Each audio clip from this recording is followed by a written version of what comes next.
est extrêmement difficile pour les archéologues d'expliquer comment un tel exploit a pu être réalisé. Juste aux portes du Caire se dresse dans le désert un monument qui, selon toute mesure raisonnable, ne devrait tout simplement pas exister. Il semble défier la physique, les mathématiques et jusqu'au temps lui-même. Construite à partir de 2 300 000 blocs de pierre pesant chacun entre 2 et 15 tonnes, cette masse s'élève à près de 147 mètres dans le ciel. Les pierres ont été assemblées avec une telle exactitude que par endroits, une simple feuille de papier ne peut se glisser entre elles. Pendant près de 4000 ans, elle est restée la plus haute construction jamais élevée par l'homme, sans qu'aucune autre œuvre au monde puisse rivaliser avec elle. Plus on l'étudie attentivement, plus il devient difficile de comprendre comment elle a pu être bâtie. En 2024, une intelligence artificielle a reçu une question en apparence toute simple. Qui a construit les pyramides ? Sans qu'on lui fournisse la réponse habituelle ni la version enseignée dans les manuels scolaires. On lui a plutôt confié ce qu'aucun chercheur n'avait jamais réellement possédé. Chaque mesure, chaque relevé topographique, chaque scan géologique, chaque alignement astronomique et chaque tolérance d'ingénierie jamais consignée au sujet de la grande pyramide de Khéops. Toutes ces données lui ont été livrées d'un seul bloc avec une seule consigne, les examiner sans privilégier aucune théorie établie et ne rapporter que ce que les chiffres révèlent réellement. La conclusion à laquelle elle est parvenue n'avait rien de ce qu'on aurait pu imaginer. Ce n'était ni un nom propre, ni une date tirée des livres d'histoire, mais quelque chose de plus subtil, de plus étrange et de bien plus troublant que les deux réunis. Car pas à pas la machine a accompli quelque chose d'extraordinaire. Elle a pris l'explication que nous acceptons depuis l'enfance et l'a méthodiquement démontée morceau par morceau. Il ne s'agissait pas d'un marginal défendant une théorie farfelue en ligne, mais d'un système sans carrière ni réputation à préserver, sans professeur attendant de valider ses conclusions, et rien ne le poussait à privilégier une réponse rassurante plutôt qu'une réponse dérangeante. Et lorsqu'elle a étudié le monument le plus scruté de l'histoire humaine, elle n'a pas confirmé le récit que nous connaissions déjà. Elle a mis au jour un élément qu'elle ne parvenait tout simplement pas à concilier avec l'explication qu'on nous a toujours donnée. Beaucoup d'entre nous ont accepté ce récit depuis des années, et il faut l'entendre honnêtement. L'explication officielle n'est ni ridicule, ni un mythe inventé par des historiens négligents. C'est un récit soigneusement documenté, fondé sur des preuves concrètes développées par des chercheurs dévoués au terme de plus d'un siècle d'études, et il mérite d'être exposé clairement avant qu'on le remette en question. Voici donc le récit accepté. Vers 2560 avant notre ère, sous la 4e dynastie d'Égypte, le pharaon Khéops aurait ordonné la construction de son tombeau royal. Sur une période d'environ 20 ans, des dizaines de milliers d'ouvriers, non pas des esclaves comme le montre souvent Hollywood, mais des équipes organisées de travailleurs qualifiés, auraient extrait le calcaire du plateau de Gizeh, fait descendre le long du Nil une pierre de meilleure qualité, tiré les énormes blocs sur du sable humide à l'aide de traîneaux de bois, puis hissé le tout grâce à des rampes, des leviers, des cordes et un travail d'équipe considérable. Ils utilisaient des ciseaux de cuivre, des maillets de bois, des cordes à nœuds, des fils à plomb et des tranchées remplies d'eau pour obtenir des fondations parfaitement horizontales. Les preuves qui soutiennent ce récit sont bien réelles. Elles ne relèvent pas de l'imagination. On retrouve les boulangeries, les brasseries, les zones d'habitation et même les traces de soins prodigués à des ouvriers blessés dont les os guéris montrent qu'ils étaient soignés. Des documents administratifs rédigés à l'encre sur du papyrus décrivent le travail quotidien de transport de la pierre. Des marques de carrière, des traces d'outils et même les noms d'équipes de travail ont été peints en ocre rouge sur des blocs dissimulés au cœur de la pyramide. Ces équipes portaient fièrement des noms comme les amis de Khéops. Autrement dit, ce monument porte d'innombrables marques humaines, et ses bâtisseurs étaient fiers de leur ouvrage au point d'y laisser leur propre signature. Alors lorsqu'on prétend que les pyramides demeurent un mystère non résolu, il faut se souvenir que l'archéologie traditionnelle dispose d'une explication sérieuse et solidement étayée, la reconstruction la plus solide que les experts aient pu établir. Et concernant les grandes questions de l'organisation des travailleurs et des raisons de la construction, cette explication colle remarquablement bien aux preuves. Mais un problème demeure. Plutôt que de se réduire, ce problème s'amplifie à mesure qu'on l'examine. Plus on scrute la pierre elle-même, plus la situation devient troublante. Le récit officiel explique la main-d'œuvre, la planification, les matériaux, les ouvriers, l'objectif et même les noms des équipes peintes en rouge. Mais ce qu'il n'a jamais complètement éclairci, c'est la précision. Il nous dit qui a déplacé les pierres, mais ne montre pas comment elles ont été taillées, assemblées, mises à niveau et alignées avec une exactitude qui, sur plusieurs points mesurables, se rapproche étonnamment de ce que nous obtenons aujourd'hui grâce au laser, aux scies diamantés, aux relevés satellites et à tous les bénéfices apportés par 4500 ans de connaissances supplémentaires. C'est exactement ce problème que la machine avait été conçue pour examiner. Non pas la force, mais la précision. La force ne coûte pas cher et le temps ne manque pas. Avec suffisamment de cordes d'ouvriers et d'années 100 000 personnes pourraient tirer presque n'importe quoi à travers le désert. La précision, en revanche, relève d'une toute autre nature. Elle ne s'obtient pas par le simple labeur et l'effort seul ne peut jamais atteindre une fraction de millimètre. On n'obtient pas par hasard un alignement plus précis que ce qu'un géomètre moderne pourrait réaliser. La précision est une forme de connaissance. Elle révèle ce que les bâtisseurs comprenaient vraiment. Et c'est dans cette précision, plutôt que dans la taille, le poids ou la quantité de travail, que les chiffres commencent à devenir bien plus difficiles à expliquer. Lorsque le système a entamé son analyse, il n'a pas commencé par des théories de civilisation perdues, d'astronautes anciens ou d'idées habituellement discutées tard le soir sur Internet. Il a débuté là où toute enquête honnête devrait commencer, par les fondations, la base, la mesure la plus simple qu'un ingénieur puisse prendre. La structure est-elle bien de niveau? Le sol sous elle est-il réellement plat? Dès que la machine a mesuré ce détail en apparence ordinaire, le récit familier de l'histoire a commencé à vaciller discrètement. La base de la grande pyramide n'est pas simplement proche du niveau, elle n'est pas seulement raisonnablement plane sur une fondation qui s'étend sur plus de 230 mètres de côté, formant une plateforme assez vaste pour recouvrir plusieurs terrains de football. L'ensemble de la surface est de niveau à un peu plus de 2 cm près. Sur une surface équivalente à plusieurs terrains de football réunis, cela représente un écart de niveau d'environ un 91 millième de 1%. Une fois qu'on saisit vraiment ce que ce chiffre signifie et ce qu'il aurait fallu accomplir avec seulement du cuivre de l'eau et du bois pour l'atteindre, le récit commence à paraître bien différent. C'est au niveau du sol que l'histoire cesse de ressembler à un simple chantier pour devenir un message qui attend d'être compris. Arrêtez-vous un instant sur cette mesure, car l'esprit humain n'est pas naturellement outillé pour saisir à quel point elle est remarquable. 2 cm à peine sur 230 mètres. Imaginez une plaque de verre recouvrant tout un pâté de maisons dont le point le plus haut et le point le plus bas ne diffèrent que de la largeur de 2 doigts. Puis imaginez fabriquer cette surface à partir de millions de blocs de pierre séparés dont certains pèsent autant qu'un petit camion. Chaque bloc a été façonné et positionné à la main. Et tout cela a été accompli sans le moindre outil que nous qualifierions aujourd'hui d'instrument de précision. On a posé au système une question extrêmement précise, non pas qui a construit la pyramide ni pourquoi, mais celle-ci. Étant donné les outils officiellement supposés disponibles à l'époque, une corde tendue, un niveau à eau et une équerre de bois, quelle était la probabilité qu'une équipe parvienne à rendre une surface aussi vaste, aussi plane, et à maintenir cette précision constante sur chaque côté? La machine n'a pas répondu par un récit, mais par un chiffre, et ce chiffre ne soutenait pas l'explication traditionnelle. Elle a déterminé que ce résultat était statistiquement improbable sans pour autant être impossible, en maintenant soigneusement cette nuance. Improbable signifie ici un résultat qui aurait davantage de chances d'échouer à répétition que de réussir. Le genre de précision qui commencerait normalement à décliner lorsque les ouvriers se fatiguent, que le soleil réchauffe l'eau ou qu'une corde de mesure s'étire même légèrement sous la chaleur du désert.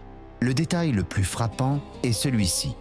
La construction moderne n'exige presque jamais un tel degré de précision, tout simplement parce qu'il n'y en a pas besoin. Les tolérances admises sur une grande dalle de béton sont bien plus larges que ce qu'on observe à Gizeh, où quelques centimètres de variation sur tout un bâtiment restent parfaitement acceptables.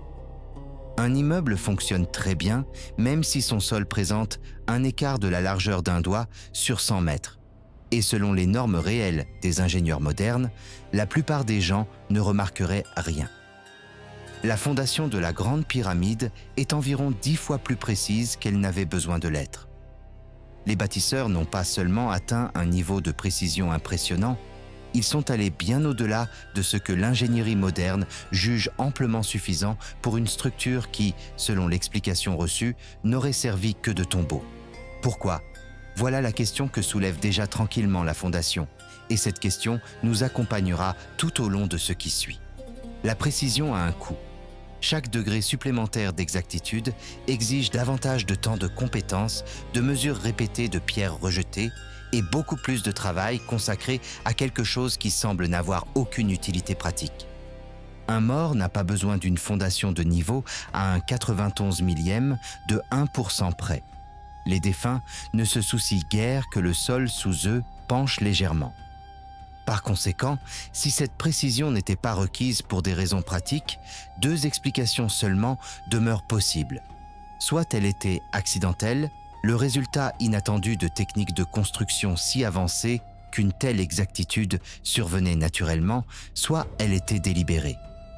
Les bâtisseurs ne pouvaient tout simplement pas éviter d'atteindre ce niveau de précision, ou bien ils l'avaient voulu porteur de sens. Le système n'avait pas encore tranché entre ces deux explications, il s'est contenté de noter l'anomalie, de l'ajouter à la liste grandissante des faits inexpliqués et de poursuivre son analyse, à la manière d'un enquêteur minutieux qui remarque un détail incohérent et refuse de l'ignorer.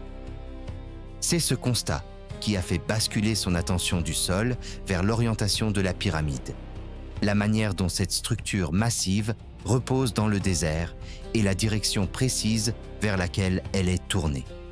Une deuxième mesure est alors apparue et ce chiffre était encore plus difficile à écarter que le premier. La Grande Pyramide n'est pas seulement parfaitement de niveau, elle est aussi orientée avec une précision extrême. Ses quatre côtés ne pointent pas simplement à peu près vers les points cardinaux. Ils visent le nord et le sud véritable, l'est et l'ouest véritable, et ils y parviennent avec une exactitude qu'il est encore difficile de décrire sans ressentir un certain vertige. L'alignement du monument s'écarte du nord véritable d'environ 3 minutes d'arc seulement. 3 minutes d'arc, 1 minute d'arc équivaut à un 60e de degré, et l'horizon complet qui vous entoure couvre 360 degrés, soit 20 et 1600 minutes d'arc. Sur l'ensemble de ce cercle, les bâtisseurs du monument n'ont manqué le nord exact que d'environ 3 minutes d'arc, une erreur si infime qu'elle ne peut ni se voir ni se ressentir. Et sans instrument précis, on ne soupçonnerait même pas son existence. Il faut maintenant comprendre ce que signifie réellement le nord véritable, car cela rend cette histoire encore plus étonnante. Le nord véritable n'est pas la direction indiquée par une boussole, laquelle pointe vers le pôle magnétique qui se déplace continuellement, mais l'axe géographique fixe autour duquel tourne notre planète. Aucun repère au sol, sur une montagne ou sur une pierre ne permet de l'identifier. Pour le localiser, il faut observer le ciel. Il faut repérer le point invisible autour duquel les étoiles semblent tourner, reporter ce point sur une ligne tracée à travers le désert, puis conserver cette ligne parfaitement droite sur 230 mètres sans la moindre déviation. Le système l'a établi sans détour. Ce n'est pas le niveau de précision qu'une civilisation atteint par accident, c'est le genre d'exactitude que nous obtenons aujourd'hui grâce à des théodolites de qualité topographique, au positionnement satellite et à des instruments calibrés qui ne seraient inventés que 4500 ans plus tard.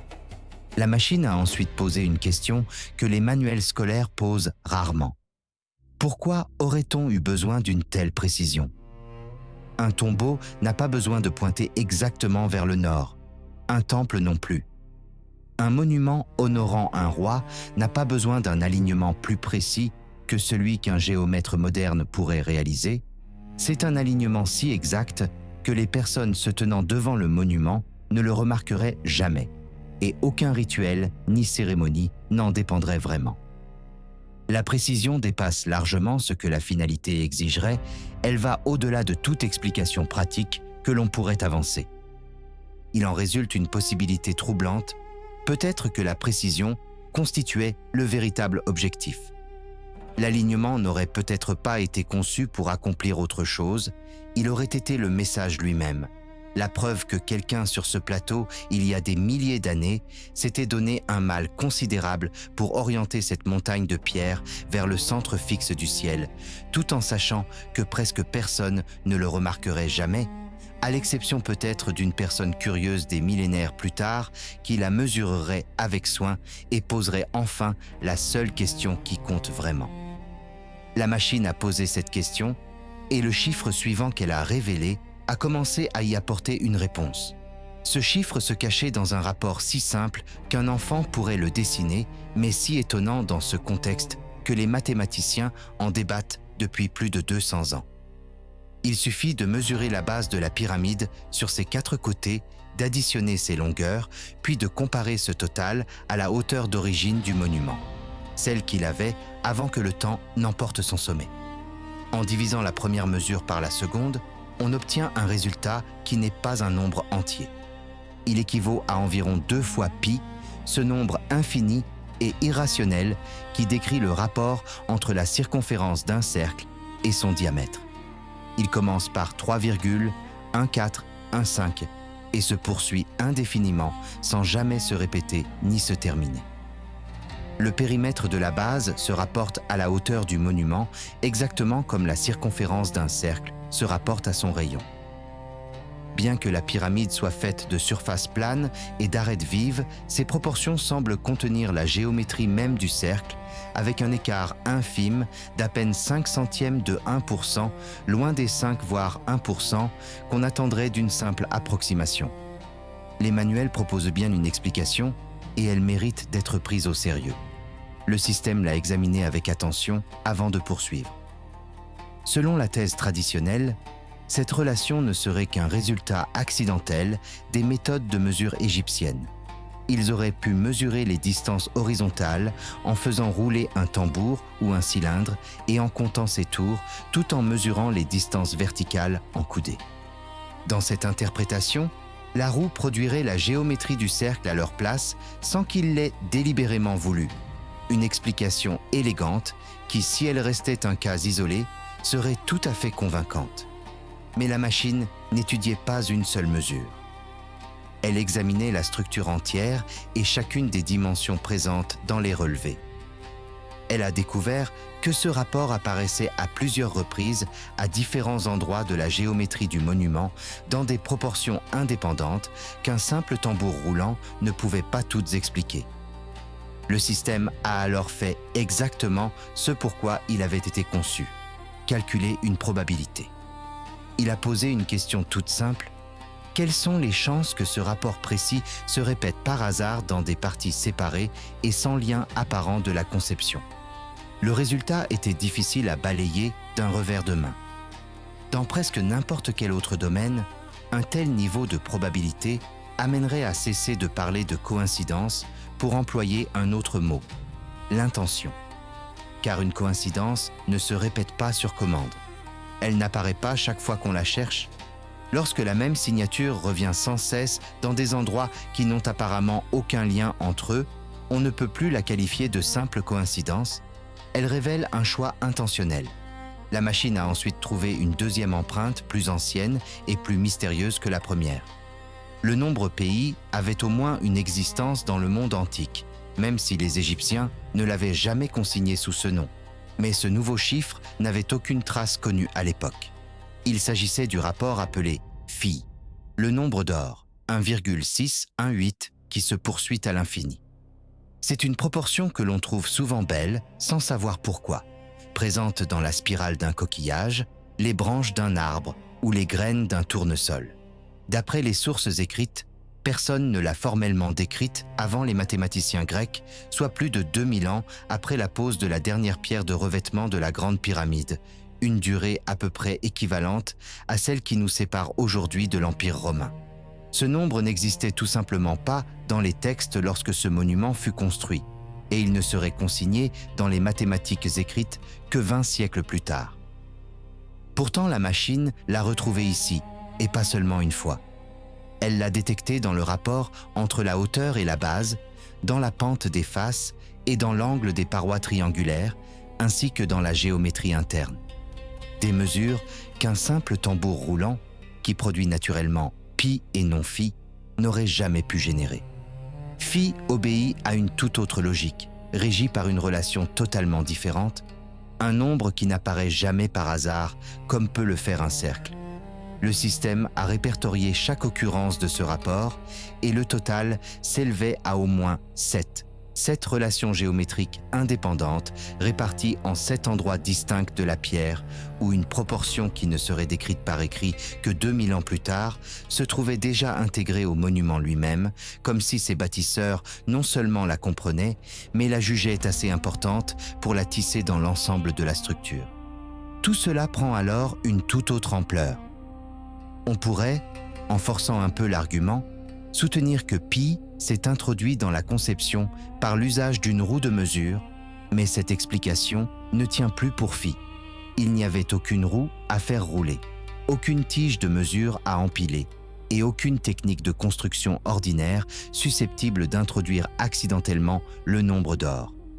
Phi devait forcément être connu avant même de pouvoir être utilisé.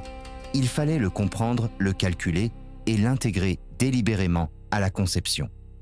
Le retrouver dans une seule mesure pourrait passer pour une coïncidence qu'un sceptique généreux accepterait encore, mais le retrouver dans 7 mesures réparties entre la hauteur, les pentes et l'agencement interne n'est plus un simple hasard. Cela commence à ressembler à une signature, comme si quelqu'un avait gravé son écriture dans la pierre à l'aide d'un langage mathématique qui ne serait formalisé que 2000 ans plus tard.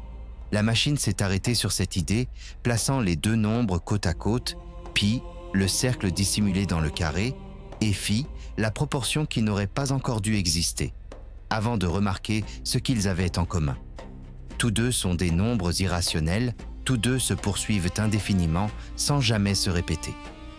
Ce sont des vérités mathématiques que les civilisations ne découvrent généralement qu'après des siècles de recherche minutieuse, le genre de connaissances que l'on trouve au sommet de la compréhension qu'une culture a des mathématiques et du monde naturel. Pourtant, les deux étaient déjà présentes dès l'origine dans l'un des plus anciens monuments de l'humanité, à une époque où le récit officiel affirme que ces bâtisseurs utilisaient des ciseaux de cuivre et déplaçaient d'énormes pierres sur des traîneaux de bois. Ces mathématiques ne semblent ni rudimentaires ni progressivement élaborées, mais déjà raffinées et pleinement abouties. En examinant cela, le système a posé la question logique suivante, la seule direction que les preuves semblaient indiquer, il a dépassé la pyramide elle-même pour se tourner vers la planète sous ses fondations. L'étape suivante s'est révélée étonnamment simple. La machine a pris la hauteur d'origine de la pyramide, celle qu'elle avait avant la disparition de ses pierres de revêtement et de son sommet, et l'a multipliée par un seul nombre. Le résultat a interrompu net l'analyse. Ce résultat correspondait à la distance entre le centre de la planète et l'un de ses pôles.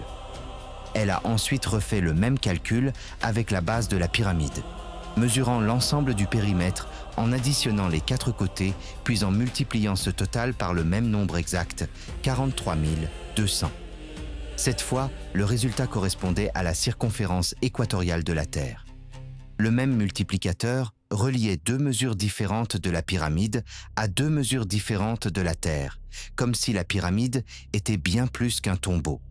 Un modèle réduit de la planète, construit à l'échelle d'1 pour 43 200 avec les dimensions de la Terre gravées discrètement dans sa pierre. Ce nombre, 43 200, ne semble pas choisi au hasard. C'est le nombre de secondes contenu dans 12 heures, inscrit dans la manière même dont notre planète mesure le temps. Découvrir ce même nombre reliant un monument aux dimensions de la Terre relève du genre de coïncidence qui finit par cesser de paraître accidentel pour ressembler à un schéma délibéré. Une volonté d'impressionner sans le moindre souci de paraître controversé a conduit la machine à consigner l'idée exactement en ces termes. Et c'était une question à laquelle on ne pouvait échapper. Qui, au 3e millénaire avant notre ère, connaissait le rayon polaire de la Terre? Qui connaissait sa circonférence équatoriale? Ces deux mesures diffèrent parce que la planète se renfle légèrement à l'équateur, un détail confirmé seulement à l'ère des satellites. Et si quelqu'un possédait réellement ce savoir qui a décidé que la meilleure façon de le préserver était de le dissimuler dans les proportions d'un monument? Ils auraient ainsi bâti une maquette de pierre de la Terre pour que quiconque apprendrait plus tard à lire sa géométrie découvre qu'ils avaient mesuré le monde lui-même. La conclusion habituelle veut que ces relations ne soient que des coïncidences, des résultats naturels du système de la coudée ou des motifs qu'on peut retrouver dans presque toute grande structure si l'on cherche suffisamment longtemps. Mais c'est précisément ce que le système était en train de vérifier. Il cherchait l'explication ordinaire et il a au contraire mis au jour à répétition un schéma trop cohérent, trop stratifié et trop délibéré pour être écarté comme un simple hasard. Une fondation nivelée au-delà des normes de construction modernes. Un alignement plus précis qu'aucune cérémonie ne l'exigeait. Pi intégré dans le périmètre, phi apparaissant dans 7 relations distinctes et les dimensions mêmes de la Terre surgissant de la hauteur et de la base de la pyramide grâce à un multiplicateur lié au rythme de rotation de la planète. Chacune de ces découvertes, prises isolément, aurait pu être écartée comme une coïncidence, mais réunies, elles composaient un schéma cohérent unique. La machine a donc cessé de les considérer comme des curiosités séparées pour les évaluer comme un seul corpus de preuves, et sa conclusion a été formulée sans détour ni exagération. Elle n'a identifié aucun bâtisseur et ce détail compte car c'est la partie la plus prudente de toute l'analyse. Elle n'a jamais prétendu que des extraterrestres avaient construit la pyramide. Elle n'a suggéré aucune civilisation perdue ni désigné une culture oubliée comme véritable architecte. Elle a plutôt formulé une conclusion plus discrète et à bien des égards plus troublante encore.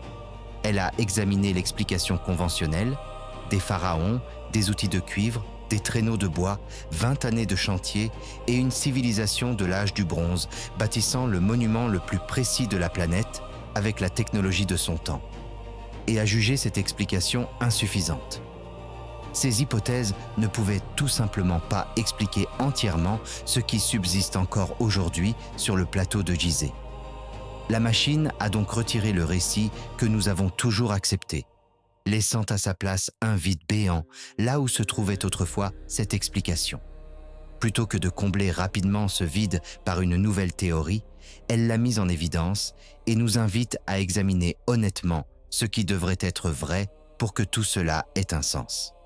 Les schémas identifiés sont extrêmement précis, une exactitude dépassant les outils disponibles à l'époque, des relations mathématiques intégrées des siècles avant qu'on les croie découvertes, et des prouesses d'ingénierie comme les chambres de 80 tonnes dont la répartition du poids maintient le plafond intact depuis 4500 ans, qui remettent en question tout ce que l'on croyait ces bâtisseurs capables d'accomplir. À cela s'ajoute l'érosion visible sur le sphinx que certains chercheurs interprètent comme la trace de pluies abondantes survenues dans un paysage déjà transformé en désert bien avant le règne des pharaons. Une fois l'explication traditionnelle écartée, 4 possibilités subsistent.